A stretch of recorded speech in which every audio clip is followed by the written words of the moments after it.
ঝড় বৃষ্টির জেরে বিশালাকার গাছ উপড়ে পড়ে যান চলাচল ব্যাহত। ঘটনাটি পূর্ব সিতাইয়ের লোহারপুল এলাকার। জানা যায়, গতকাল থেকে ঝিরিঝিরি বৃষ্টি এবং বাতাসে একটি রাস্তার ধারে থাকা বিশালাকার গাছ উপড়ে যায়, ফলে যান চলাচল ব্যাহত হয়। ভেঙে গিয়েছে একটি বাড়িও।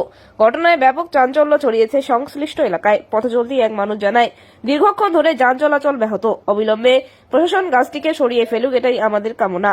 খবর লেখা পর্যন্ত কোনো প্রশাসনিক আধিকারিক ঘটনাস্থলে আসেনি। এই বিষয়ে স্থানীয় গ্রাম পঞ্চায়েত প্রধান জানিয়েছেন, বিষয়টি খতিয়ে দেখা হচ্ছে। গতকাল রাত্রে কখন আপনি টের পান যে আপনার বাড়ির উপর গাছটা ভেঙে পড়ে?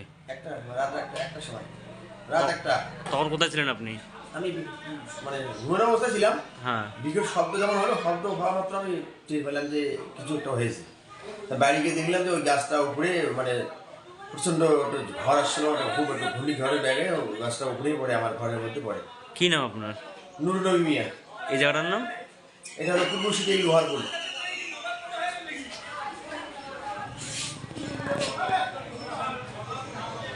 গতকাল রাত্রে আপনি এই ঘরেই শুয়েছিলেন?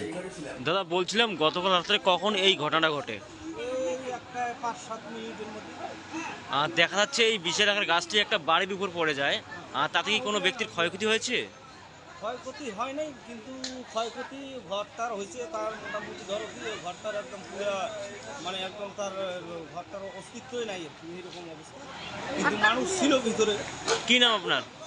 অতুল বর্মন। এই জায়গাটার নাম কি? পূর্ব সিতাই লোহারপুল।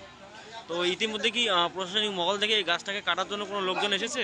গাছ না, এমনি কারেন্টের থেকে অফিসের থেকে ওরা আসছে। ওরা হ্যাঁ। এসে আর কি গাছটা মানে সাইডে ওই যে তারগুলো ঠিক করার জন্য হ্যাঁ ওরা ব্যবস্থা করছে। আর স্থানীয় পঞ্চায়েত প্রধানকে জানিয়েছিলেন বিষয়টা, গাছটাকে কাটানোর জন্য?